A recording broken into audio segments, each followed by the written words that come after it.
সম্মানিত দর্শক মন্ডলী, একটা অতীব গুরুত্বপূর্ণ কথা আছে। তারাবি শব্দটি কিন্তু হাদিসে নেই, এটা একটা পরবর্তী বিদ্বানগণদের দেওয়া নাম। তারাবি হাদিসেও নেই, কোরআনেও নেই। তাহাজ্জুদ হাদিসে আছে, কিয়ামুল লাইল হাদিসে আছে।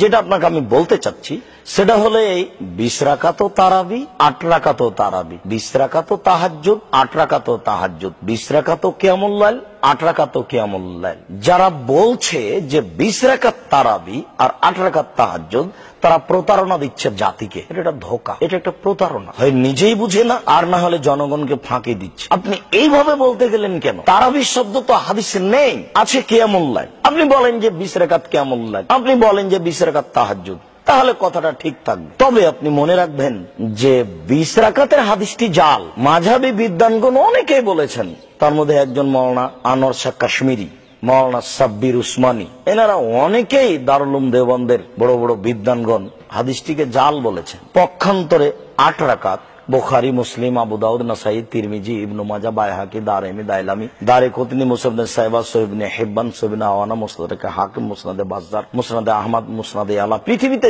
যত হাদিস গ্রন্থ আছে সবটাতেই আছে। আপনাদেরকে আমি আরো একটা জরুরি কথা এখানে বলতে চাচ্ছি, সেটা হলো এই যে আয়েশা রাদিয়াল্লাহু তাআলা আনহাকে জিজ্ঞাসা করা হয়েছিল যে আল্লাহর নবী রমজান মাসের রাতে কিভাবে ইবাদত করতেন। তখন আয়েশা রাদিয়াল্লাহু তাআলা আনহা বললেন যে রমজান মাসে এবং অন্যান্য মাসে আল্লাহর নবী 11 রাকাতের বেশি পড়তেন না, এই কথা তিনি বললেন। এই কথা বলার পরে যেইটা বললেন সেইটা বলতে চাচ্ছি। এই কথা বলার পরে তিনি বললেন, লা তাসআল আন হুসনিহিন্না ওয়া তুলিহিন্না, তোমরা আমাকে জিজ্ঞাসা করো না তা ছিল কত লম্বা, তা ছিল কত দৈর্ঘ্য, তা ছিল কত লম্বা, তা ছিল কত সুন্দর, তা ছিল কত লম্বা, তা ছিল কত সুন্দর।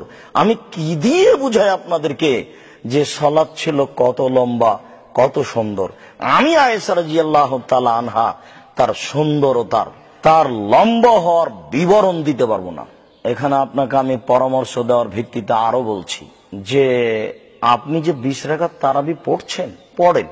রাইফেলের গুলির মতো 20 রাকাত তারাবি পড়ে আপনি কি দেখাতে চাচ্ছেন? যখন 10 রাকাত হয় তখন মুসল্লিও বিপদে, ইমামও বিপদে। বাপরে বাপ, 10 রাকাত হলো আরো 10 রাকাত আছে, তার মানে সবাই বিপদে। যে হাফেজ সাহেব যে 20 রাকাত তারাবি পড়াবে, কোরআন মাজিদ পড়ছে, হাফেজ সাহেব পিছনের হাফেজকে আগে বলে দিয়েছে যে আমি যেখানে যাই আমার ভুল ধরো না গো। তার মানে ও তো ফেরেশতা নয়, ও তো রমজান মাসে কোরআন মাজিদ তো পড়তে পারবে না। এক পারাও কেমনে পড়ে, ওই বা টিকে কেমনে করে? হাফেজি বা কিভাবে টিকবে, মুসল্লি বা কিভাবে টিকবে, আর ইমামি বা কিভাবে টিকবে? এইভাবে কি ইবাদত হয়? তোমরা আমাকে জিজ্ঞাসা করো না তা ছিল কত লম্বা, কত সুন্দর। তোমরা আমাকে জিজ্ঞাসা করো না তা ছিল কত লম্বা, কত সুন্দর। বলেন তো এই হাদিসের সাথে এই রাইফেলের গুলির মতো 20 রাকাত তারাবির কি সমতা আছে? এটা কি ইবাদত? ঠিক ওই কাজটা এরকমই। যেমন ইমাম সাহেব সালাম ফেরার পর বলছে আসসালামু আলাইকুম রহমতুল্লাহ, আসসালামু আলাইকুম রহমতুল্লাহ, আলহামদুলিল্লাহ রাব্বিল বিহাক্কি লা ইলাহা ইল্লাল্লাহ। এটা কোনো ইবাদত হলো? ইবাদত মানে কান্নাকাটির নাম। ইবাদত মানে একেবারে ধীরস্থিরতার সাথে, ভয় ভীতি নিয়ে আল্লাহকে সন্তুষ্ট করার উদ্দেশ্যে ইবাদত করতে হবে, তার নাম ইবাদত। সম্মানিত দর্শক মণ্ডলী, আপনাকে এখানে আরো একটি কথা জরুরি বলে রাখছি। আল্লাহ তাআলা আমাদের নবীকে বলেন, ফাইদা ফারাগতা ফানসব ওয়া ইলা রাব্বিকা ফারগাব। মুহাম্মদ সাল্লাল্লাহু আলাইহি ওয়াসাল্লাম, আপনি যখন দুনিয়াবি কাজ থেকে অবসর হবেন তখন আপনি কঠোর শ্রমে আত্মনিয়োগ করুন, আর আপনি যা আমাকে বলবেন তা বিনয়ের সাথে কাকুতি মিনতি করে বলুন।